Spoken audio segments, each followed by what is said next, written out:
Assalamualaikum warahmatullahi wabarakatuh. Bismillahirrahmanirrahim.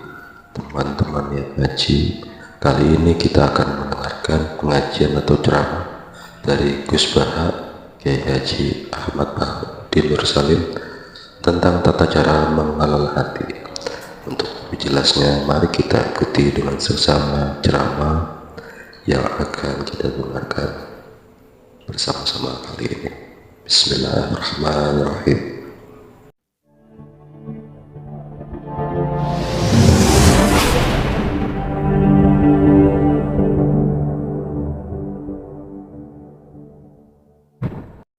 Memang konstitusi Kiai harus gitu, la tamuddanna ainaika. Kenal orang lebih tinggi itu kan resiko. Misalnya saya Kiai Desa, mungkin punya keri tua sudah seneng, punya kijang tua sudah seneng. Gara-gara kenal Pak Wahid naik Kempri, waduh kok saya kalah gitu. Kenal orang itu kan resiko. Mungkin dosen-dosen sini kalau kenal saya di Rembang juga resiko. Di sini gak ada cium tangan, melihat saya di sana, wah gak enak jadi dosen. Jadi memang harus dibatasin. Sekiranya mungkin orang itu, karena latamu dan ainaika ilam, kamu jangan sering melihat orang lain yang mungkin secara lahir dapat nikmat yang lebih tinggi timbang Anda. Kalau kamu gak bisa ngelola hati Anda bisa hasut, Anda bisa dengki. Paling tidak Anda bisa ada syukur. Saya itu sering didolani pejabat, juga sering melihat pejabat di TV-TV. Naik mobil aja ada yang naikkan. Bahkan kalau wudhu itu anduk aja ada yang bawa. Itu kalau yang nggak kuat, naik jadi pejabat. Ya makanya terus konstitusi Kiai itu mengatur, sudahlah, mata kamu itu kamu batasin. Jangan melihat sesuatu yang potensi ya, potensi menjadikan Anda tidak syukur. Jadi saya mohon, ini memang konstitusi saya sebagai Kiai, jadi saya, tapi di hati saya tetap akrab. Saya doakan semua untuk UI, untuk semua orang Indonesia kita doakan. Kita ingin semuanya tambah baik, tambah. Ya, mohon assalamualaikum warahmatullahi wabarakatuh. Hingga di beberapa riwayat dijelaskan ada orang yang 500 tahun ibadah, nggak pernah maksiat. Ditanya sama Allah, kamu masuk surga karena apa? Karena ibadah saya ya Allah. Ya sudah, surga kamu 500 tahun saja karena ibadah kamu 500 tahun. Ini cerita umur-umur orang dulu. Ya Allah, katanya surga engkau ini selamanya. Ya kalau yang selamanya itu rahmatku, kalau amal kamu terbatas ya surganya sesuai amal kamu ya terbatas. Ya sudah ya Allah, berarti masuk saya surga saya ini karena fadl engkau, karena anugerah engkau. Itu namanya apa? Diroyah. Diroyah itu satu kajian analisis di mana kita percaya riwayat tapi kemudian punya logika, punya diroyah. Ini penting supaya tauhid ya, tauhid kita ini kuat. Jadi dulu ada orang yang sangat cerdas, namanya Jubair bin Mut'im. Dia saking cerdasnya, juga kaya, juga tokoh, dikirim sebagai delegasi pembebasan Asra Badrin, tawanan Badar. Kemudian pas datang ke Masjid Nabawi, Nabi delalah pas baca Wattur wa kitabim mastur. Sampai pada titik Nabi baca am khuliqu min ghairi syai'in am humul khaliqun. Apakah penciptaan yang sedemikian canggih itu dimulai tanpa perwujudan, tanpa sesuatu yang real, yang maujud? Orang itu langsung bersimpuh matur, ya Rasulullah saya Islam. Kada qalbi yatir, hampir hati saya, otak saya, pikiran saya itu terbang. Karena logika yang dibangun ateisme misalnya, kalau alam raya ini dimulai dari nihilisme, berarti logikanya apa? Al-adamu yakhluqu maujudan. Alam raya ini kan maujud, maujud itu ada. Kalau yang lebih dulu itu ketiadaan, berarti ketiadaan menjadi sebab kewujudan. Kalau dalam bahasa Arab itu al-adamu yakhluqu maujudan, sesuatu yang harusnya nggak jadi faktor karena ketiadaan menjadi faktor sesuatu yang nyata. Itu kan nggak masuk akal. Ya, kalau alam raya ini ada al-adam sing yasbiqu maujudan, berarti alam raya ini al-adamu yakhluqu maujudan, sesuatu yang tidak ada menciptakan yang ada. Dengan logika itu terus kita ngaji, diajari sama guru-guru kita, sifat dasar Allah itu maujud, Allahu maujudun qadimun, terus masuk. Yang harus distatuskan pertama dari Allah itu apa? Maujud, wujud. Karena dengan wujud ini layak menjadi penyebab adanya alam raya ini. Sehingga ketika kita menolak paham nihilisme atau ateisme, paham tanpa Tuhan, tanpa pencipta awal, kita punya diroyah. bahwa tidak mungkin ketiadaan ini menjadi sebab perwujudan alam raya, yaitu amkhuliku min ghairi syai'in. Masa alam raya ini diciptakan tanpa sebab yang nyata, yaitu wajibil wujud. Siapa itu? Allah Subhanahu wa ta'ala. Begitu juga menyangkut sholawat. Orang boleh beda pendapat tentang redaksi sholawat. Ada yang sholli ala Muhammad, ala Sayyidina Muhammad, Nabi Muhammad. Monggo lah, masalah redaksi saja. Tapi setelah dianalisis, Nabi itu Pak Rektor jadi Nabi setelah Nabi Isa saking dihormatinya sampai dituhankan. Juga jadi Nabi yang ada cerita masih hangat, orang Yahudi itu bunuh Nabi. Jadi yang satu mendudukkan Nabi sedemikian tinggi sampai kayak Tuhan, yang satu menjatuhkan Nabi sedemikian rendah sampai dibunuh. Kayak apa susahnya jadi Nabi Muhammad SAW. Kemudian dengan gampang hadatin agama ini bikin syariat yang bernama sholawat. Redaksinya monggo lah sesuai tradisi masing-masing. Allahumma sholli ala Muhammad, Allahumma sholli ala Sayyidina Muhammad, ala Nabiyina Muhammad, monggo. Tapi yang jelas redaksi ini kalau digiroyah dikaji, Allahumma itu Tuhan, Tuhan itu pemberi. Wa Muhammadun wa in jalla qadruh abdun min ibadi. Muhammad apapun tinggi derajatnya tetap berstatus hamba. Sehingga agama ini terjaga oleh syihotus sholawat. Agama ini terjaga oleh redaksi sholawat, yaitu Allah tetap pemberi sebagai Tuhan yang enggak tersaingi, la syarikalah. Rasulullah Muhammad wa in jalla qadruh, apapun prestasinya, bisa mi'raj, bisa apa saja, tetap seorang hamba yang butuh muhtajun ila rahmatih. Jika redaksi Allahumma sholli ala Muhammad ini mengukuhkan yang Tuhan tetap Tuhan, hamba pilihan tetap hamba pilihan. Tentu dengan redaksi ini kemudian kita mendudukkan Nabi benar-benar posisi terhormat, yaitu orang yang paling berhak dapat askat tahiyat, mendapat penghormatan Allah paling tinggi, yaitu Rasulullah Muhammad SAW. Dan itu diulang-ulang oleh Allah. Subhanalladzi asra bi'abdi. Status hamba ini dengan lagi-lagi ini bernama diroya. Bernama apa? Contoh ketiga misalnya fihi ayatum bayinatum maqamu Ibrahim. Dulu orang Yahudi itu ada diskusi masif. Syaratnya Nabi itu mbah-mbahnya harus Nabi, harus keturunan Nabi. Kemudian semua Nabi rata-rata di Palestina, di Syam. Lalu Muhammadnya asal-usulnya dari mana? Tahu-tahu orang Arab kok Nabi, padahal orang Arab itu dulu jahiliyah. Walhasil terus diceritakan bukti Muhammad ini turunan Ibrahim adalah ada jejak kaki Nabi Ibrahim di dekat apa? Ka'bah. Fihi ayatum bayinatum maqamu Ibrahim. Kalau Nabi Ibrahim pernah di Mekah, artinya beliau pernah meninggalkan turunan yang di Mekah. Itu bernama Nabiuna Muhammadun sallallahu alaihi wasallam. Itu disebut fihi ayatum bayinatum maqamu Ibrahim.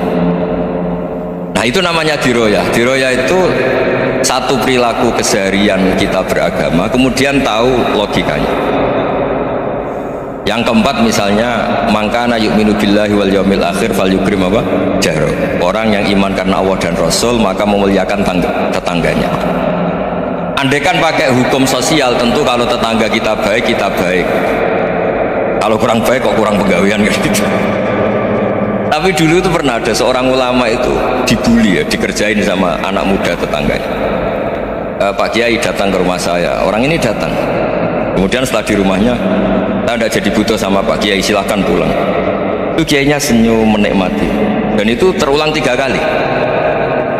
Dibully seperti itu, dikerjain terulang 3 kali. Lalu tetap Kiainya tuh asik, seneng sekali.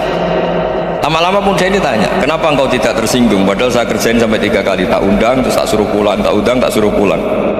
Kata Kiai tadi, yang memerintahkan baik sama tetangga itu Allah. Jadi saya nikmati ketika bisa baik sama Anda. Tidak ada urusannya dengan perilaku Anda yang menolak saya. Nah itu terus kita tahu, memang motifnya kita baik sama tetangga karena iman sama Allah dan Rasul, bukan hukum kompensasi sosial. Jadi kalau mau diteruskan Pak Rektor, saya ngajar di sini ya karena perintah Allah, itu orang alim harus ngajar, bukan karena perintah Rektor.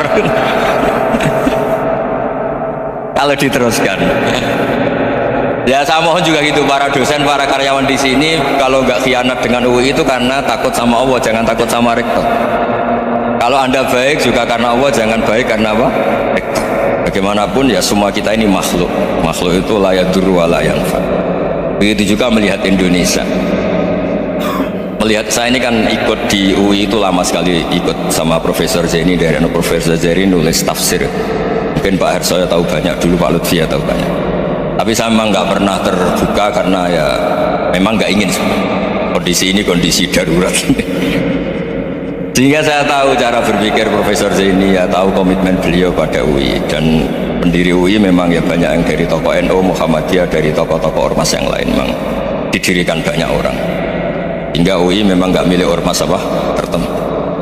Dari satu sisi memang baik, nggak dikuasai ormas tertentu, tapi nanti kalau keterusan ya nggak berbentuk. Ya sudahlah, dikelola saja, sambil jelas, sambil kadang nggak jelas, yang penting ikhlas tadi. Karena kalau terlalu asobia itu jadi repot. Kita ini yang nekuni fikih itu tahu kalau udah kuno itu madhabnya Hanafi, kuno itu madhabnya Syafi'i. Tahu-tahu seakan-akan Imam Syafi'i itu NU, Imam Abu Hanifah itu Muhammadiyah. Padahal ini orang-orang yang sebelum NU dan apa? Muhammadiyah. Jadi kalau kita yang nekuni ilmu itu biasa saja dengan perbedaan. Tapi kalau orang-orang yang nggak siap dengan perbedaan itu sampai Allah disifati Ta'ala itu tidak terima. Padahal Ta'ala itu maknanya Maha Luhur, yang Maha Agung. Jadi ada seorang kiai kebetulan pidato pertama Pak Rektor, Assalamualaikum warahmatullahi ta'ala wabarakatuh. Ilmu balik kedua ini nggak terima karena itu dianggap bid'ah ada ta'ala. Hanya dia bilang Assalamualaikum warahmatullahi ta'ala wabarakatuh. Itu saking asobiahnya itu Allah ditambahi ta'ala itu tidak terima. Padahal ta'ala itu maknanya Maha Agung. Nah itu kan jadi repot kalau asobiah gitu. Kalau kita ngadepi perbedaan itu biasa saja, karena kita mungkin bacanya banyak, lihat hal-hal seperti itu ya biasa saja. Karena dulu itu perbedaan itu urusan sudut pandang. Ya saya ulang lagi, perbedaan itu sudut. Allah yang Tuhan saja sering didebat sama nabi-nabinya karena urusan sudut pandang, apa? Saya beri contoh ya. Suatu saat Khalilur Rahman Ibrahim itu saatnya meninggal sama Allah, Israel disuruh. Israel itu Ibrahim saatnya meninggal, ambil nyawanya. Setelah datang ke Ibrahim, ya Khalilur Rahman Ibrahim, saya disuruh nyabut nyawa Anda. Itu Israel dipaksa mikir sama Ibrahim. Hal ra'aita khalilan yumitu khalilah. Kamu tahu orang yang mencintai kemudian bunuh yang dicintai, itu logika agak benar. Akhirnya Israel kan nggak biasa debat, kan nggak dilatih debat, nggak pernah ikut lomba UI debat ilmiah. Dia taunya nyambut nyawa aja. Kembali ke Allah. Ya Allah, kata Ibrahim, hal ra'aita khalilan yumitu khalilah. Masa kekasih bunuh yang dicintai ya. Tapi kata Allah santai, bilang ke Ibrahim, hal ra'aita habiban yakrahu ayyalqa habibah. Masa katanya dia cinta saya kemudian ketemu saya tidak berani.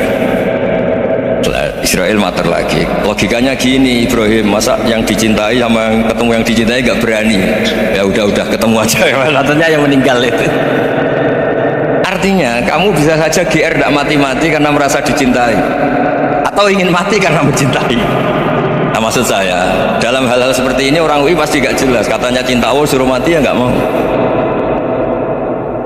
gak jelas kan. Dibilang gak cinta juga gak mau. Tadi dibilang cinta kalau ukurannya mati juga gak.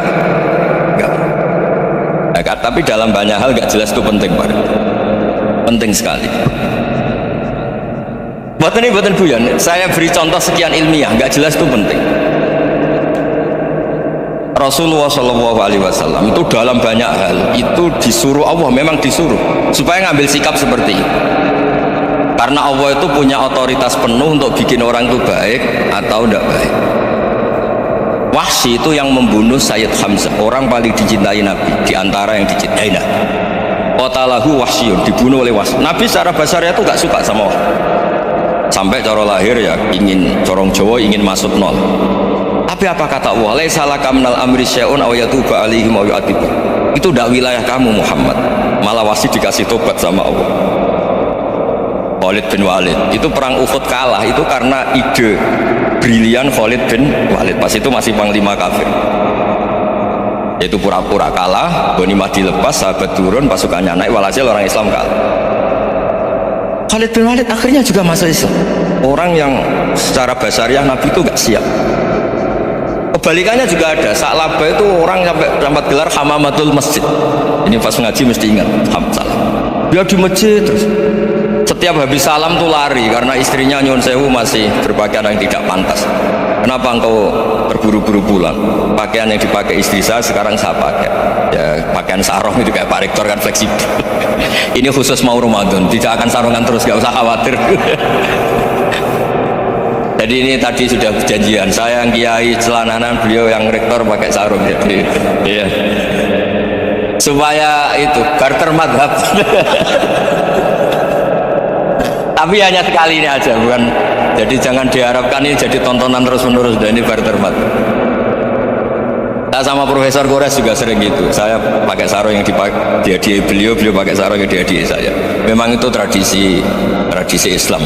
Tahadau tahabu, kamu saling memberi hadiah maka kamu saling mencintai. Bukan riswah, bukan riswah. Walhasil terus Sa'labah ini mbok saya didoakan Nabi supaya saya kaya, supaya tidak sering ganti-ganti pakaian seperti ini sama istri saya. Jangan-jangan kamu miskin itu lebih baik. Ngotot minta didoakan. Didoain Nabi kaya terus lama-lama ninggal sholat, ninggal jamaah. Itu Allah belum tersinggung. Yang mulai Allah tersinggung itu kan saya sering fatwa di mana-mana, sering memberi saran. Mumpung kamu miskin itu sering sedekah, karena kalau sudah kaya itu tidak bisa. Saya memberi analogi gini. Kalau saya masih santri miskin, punya uang 100.000, diminta guru saya 50 tak kasihkan, padahal itu 50%. Punya 2 kambing kurus, diminta guru saya 1 pasti tak kasihkan, padahal itu 50%. Jadi kalau punya sapi Brahman atau sapi limusin yang harganya itu 100 juta, punya 2, diminta 1 boleh enggak? Enggak boleh kan? Saya punya motor butut 2, diminta teman saya 1 boleh, tapi kalau Davidson Harley itu enggak boleh. Nah, walhasil itu kalau kita miskin, misalnya kita zaman kuliah atau zaman mondok atau zaman apa saja, punya uang 100.000, nartik temannya sampai 50.000 kan biasa. Tapi setelah 1 miliar, berani nggak kamu kasihkan 500 juta? Sama-sama 50%? Enggak kan? Nah Sa'labah gitu, ketika zakat masih per 40 kambing 1 kambing itu sebenarnya kan masih ringan. 41, 82. Kambingnya itu sudah mabinal jabalen. Barang dihitung zakat karena sudah ribuan, jumlahnya sampai 400 kambing. Banyak lah pokoknya. Terus kata Sa'labah, ini pemerasan. Karena jumlahnya besar. Allah tersinggung karena nabinya dianggap narik zakat itu dianggap khoros, dianggap pemerasan. Allah tersinggung, kemudian fa'aqobahum nifakon fi qulubihim ila yaumil. Dia ditetir munafik. Semenjak itu terus tadi kembali gak jelas tadi. Barkohnya gak jelas itu menjadi orang tuh bijak. Ini sekarang nakal, jangan-jangan nanti jadi orang baik. Yang sekarang baik, jangan-jangan suatu saat jadi tidak baik. Semua orang introspeksi. Gak ada jaminan kalau kita sekarang baik akan baik terus. Gak ada jaminan kalau kita sekarang buruk akan buruk terus. Sehingga terus banyak kiai-kiai bijak itu memang lahirnya gak tegas. Tapi gak tegas itu yang menjadikan bijak. Karena sama-sama mungkin. Itu yang disebut laisa laka minal amri syai'un aw yatuba alaihim wa yu'adzibum. Itu tidak wilayah kamu. Ketika Allah mengomentari orang munafik juga wa yu'adzibal munafiqina insya'a aw yatub. Bisa saja ada yang disiksa, bisa saja ada yang dikasih tobat. Karena pola yang kita analisis itu semuanya menurut kita, bukan menurut kemaslahatan orang apa. Saya punya sekian contoh cerita orang yang sowan kiai baik-baik, mungkin bawa gula atau salam dabla, tidak tahu lah, tidak mesti jadi wali. Tapi Kalijogo yang kenal Sunan Bonang itu kenalnya itu karena ingin begal. malah jadi wali, tapi tidak usah dicoba. Umar itu nyari Nabi itu mau dibunuh, tapi malah tobat jadi orang baik. Jadi ini penting ngaji ya, supaya tidak tegas itu, tidak jelas itu kadang baik. Nah termasuk saya juga termasuk dia yang milih tidak jelas. Saya sering gojol gini, Fajar Hadil ini murid-murid saya sering saya gojol. Kalau semua sistem pendidikan kayak kampus, kayak UII, kayak UIN semuanya, itu sistem yang bagus karena tertib, jam kuliahnya jelas, mata kuliahnya jelas. Kalau di pesantren itu Pak Arso itu gak tertib, tapi justru itu enak ketemu di jalan orang berani tanya. Nah, ini kalau mbak-mbak misalnya menstruasi, mau belajar haid nunggu semester berapa baru tahu. itu bisa sekian tahun nggak sholat karena nunggu pelajarannya baru diterangkan. Mau haji juga gitu, nunggu mata pelajaran haji. Kalau nggak jamnya nggak mau dosennya ngajar. Nah, kalau kiai kan enggak, ketemu di jalan tanya dijawab, jam berapa juga dijawab. Artinya Indonesia itu berkah, ada sistem kampus yang tertib. Ya semoga termasuk tertib gajinya. Tapi tertib gajinya itu juga sebenarnya rugi. Saya sering ada pegawai negeri Gus, tolong doain saya jadi PNS enak aja, gajinya tetap. Kata saya nggak mau kalau gajinya tetap. Kok bisa Gus? Enak tiap bulan mesti dapat gaji. Kalau tetap nggak naik-naik kata saya. Kalau kiai gajinya nggak tetap, tapi di atas yang tetap kata saya. Artinya Indonesia itu berkah. Kalau semuanya pakai sistem pendidikan setertib ini, orang mau tanya khaid ya nunggu pelajaran, bab haji ya nunggu pelajaran haji. Tapi kalau ketemu kiai itu enggak, ya pokoknya saya pernah di pasar, Gus mau tanya apa? Anak saya sih keluar darah terus gini-gini, padahal biasanya khaid hanya 7 hari gini-gini. Ya sudah, kembalikan ke biasanya, rudat ilal adat. Itu enggak usah sowan ke rumah, juga enggak registrasi dulu, enggak daftar dulu. Ya ini enggak nyindir cerita saja, supaya ini bukti koalisi beneran. Jadi saya yang kiai enggak tertib jam, koalisi sama yang tertib jam. Jadi kalau semuanya sistem kampus, nanti pertanyaan itu enggak bisa on time, enggak bisa setiap saat. Makanya Indonesia itu kiai-kiai yang alim yang di jalan-jalan banyak, juga kiai yang di kampus dokter-dokter fikih banyak, yang nekuni ilmu umum ya banyak, macam-macam.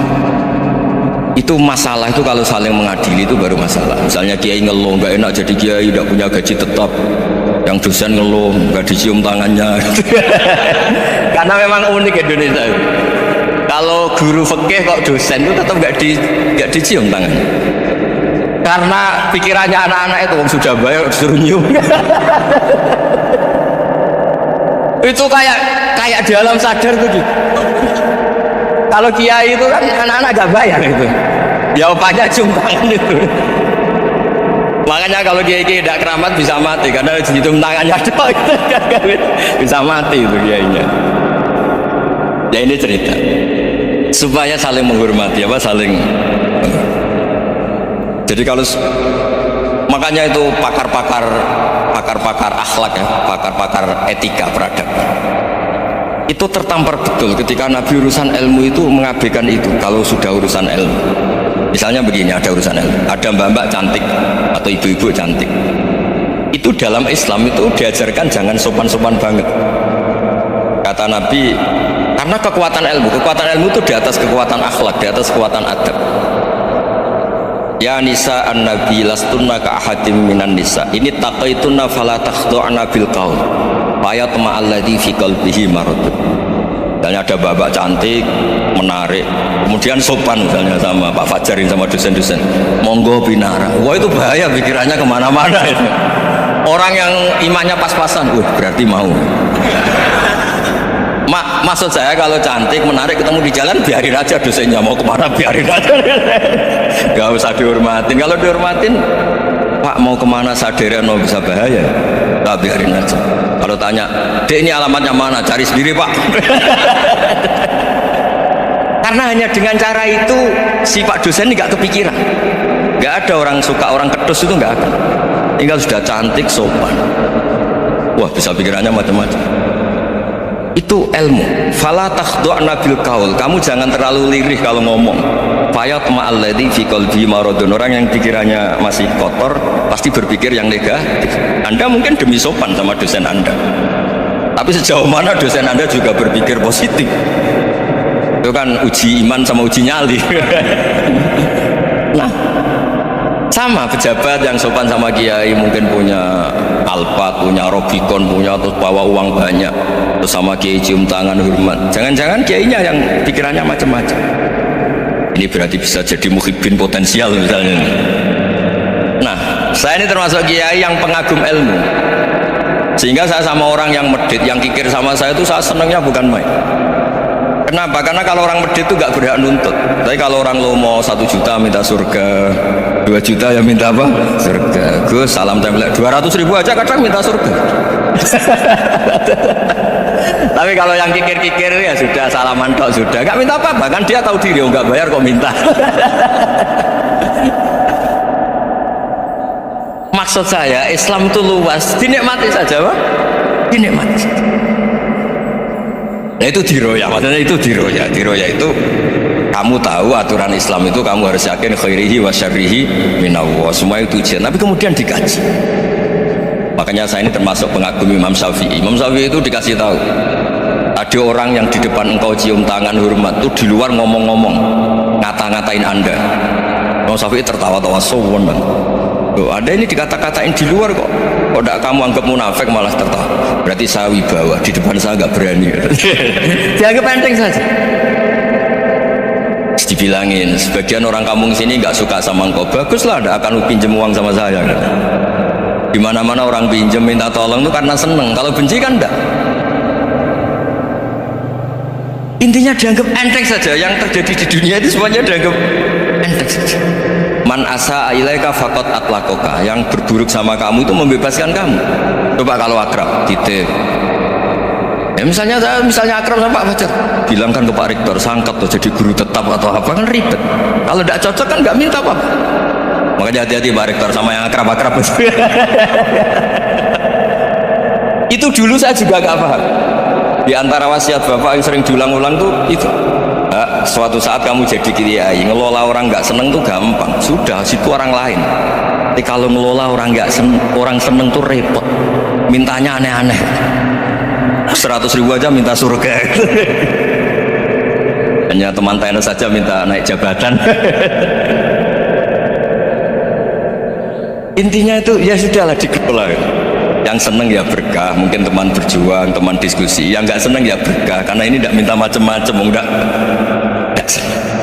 Nah itu namanya diroya. Diroya itu satu kajian keilmuan yang menjadikan kita ini nyaman dengan riwayat-riwayat, panduan-panduan dari Rasulullah Shallallahu Alaihi Wasallam. Kayak tadi, kenapa sih tentang baik sama tetangga, baik sama tamu, hitung-hitungannya itu mangkana yu'minu billahi wal yaumil.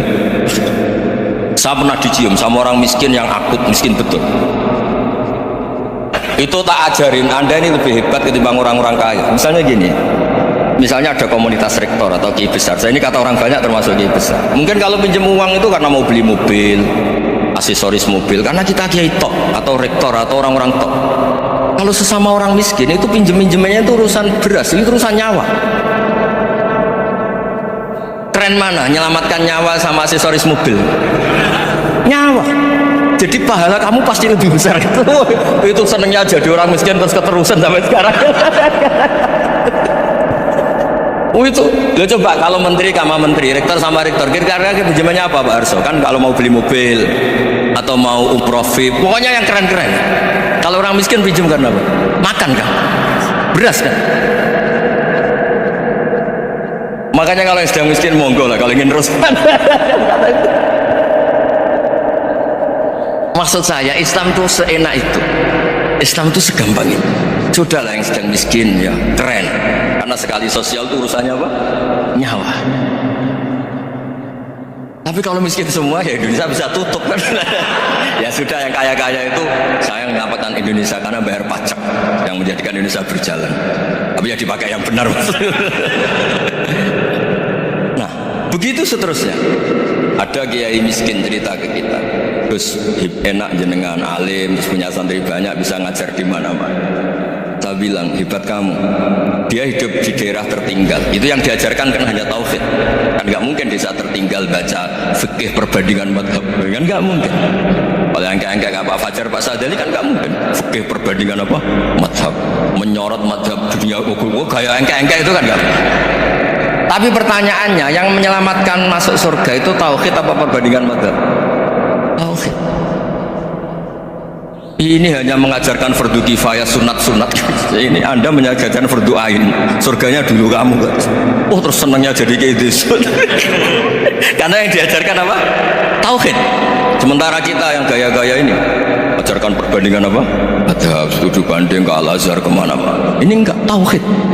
Dari orang nyembah pohon jadi nyembah Allah Ta'ala. Jadi terus kiki disuruh sama saya senangnya bukan karena tak bilang. Tapi ada yang agak kurang ajar, tanya saya, kalau itu hebat kenapa Gus gak mau jadi kayak gitu? Waduh. Wah ya repot kalau pertanyaan. Terus tak jawab, kalau saya jadi kiai desa, kamu ngangsu ilmu dari mana coba? Ya dari jenengan. Ya kalau sama gobloknya tidak bisa. Ya sudah Gus aja jadi kiai besar.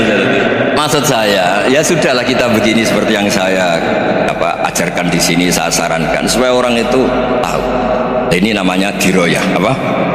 Makanya kata Imam Ghazali itu kalau kamu ingin sopan gampang melihat anak kecil, wa aqallu minni dzamban, dia dosanya lebih kecil.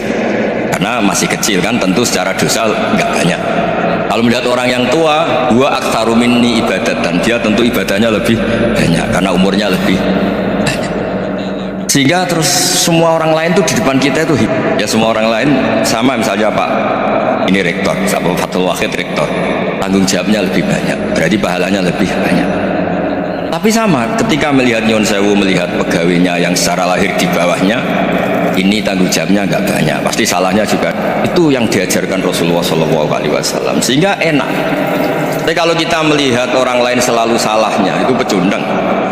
Allah saja tidak seperti itu kan, amal baik ya ada khairan, amal buruk ya ada saron, semuanya dilihat oleh Allah SWT. Saya itu punya teman Gus, agak beling, agak seenaknya. Dulu miskin. Wah itu seenaknya betul, kayak kenal Tuhan sudah. Tak tanya, kenapa kamu seenaknya? 1 bulan tuh labanya bisa 200 juta sampai 500 sampai 1 miliar. Saya itu Gus, setelah duha itu perkembangannya bagus. Nah, setelah duha itu saya pernah miskin kan, kata apa, ingkana rizki fisama wa ingkana qalilan, ya kalau fisama fa'anzilu, terus wa ingkana qalilan fakasirhu, kalau sedikit perbanyak. Ini trennya sudah benar semua. Nah, wa ingkana ya haroman fatohiru, kalau haram yang kau sucikan. Makanya saya seenaknya, kalau qalilan sudah fakasiru, paling trennya yang nggak benar juga fatohiru kan. Dia yakin kalau yang nggak benar-benar sudah disucikan Allah, karena yang lain-lain sudah dari miskin sudah kaya, qalilan sudah fakasiru, paling yang haroman juga sudah fatohiru gitu. Tak tanya, lah kamu kok tahu? Polanya sudah ada Gus, karena sang qalilan. Kamu sembrono sama Tuhan kok begitu kan. Tapi apapun itu seneng saya. Seneng saya sering salat ya, makanya saya mohon yang sekarang miskin, sedang miskin itu ya tidak usah nyesal banget-banget. Kalau ingin kaya monggo lah, namanya orang juga ingin ya, tapi Anda harus bangga. Sosial antar kalian adalah urusan nyawa dan itu pahalanya luar.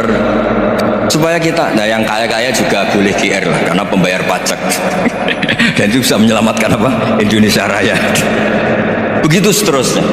Itu yang diajarkan Nabi, antawadhu hatta la yabghiya ahadun ala ahadin. Kamu semua harus tawadhu sehingga antar kalian tidak saling tidak sopan, tidak saling liar, tidak saling mendolimi. Termasuk tadi sikap gak jelas tadi.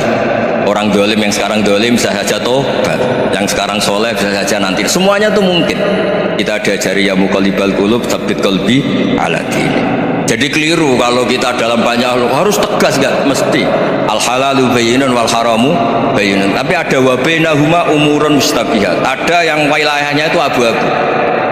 Misalnya ada perempuan cantik, misalnya contoh paling gampang. Kalau kamu ajari secara serius, kamu bisa saja tergoda jadi fitnah. Jadi kalau orang soleh nggak berani ngajarin, kemudian digunakan orang fasik, malah menjadi orang nakal, kita juga tanggung jawab. Kamu mau tegas gimana? Wilayahnya sama-sama mungkin. Wilayahnya sama-sama mungkin. Yang dekat pejabat mungkin terkontaminasi KKN. Tapi kalau pejabat gak dekati orang soleh, punya perilaku yang gak soleh, yang repot juga Indonesia kan. Nah hal-hal seperti itu kita tidak perlu ngambil sikap. Maksudnya nggak usah ngambil sikap, ya kita buktikan kalau milih satu madhab, kita buktikan semuanya lebih baik, semuanya lebih bermanfaat, semuanya lebih berperadaban. Karena nggak bisa dihindari wabena humai.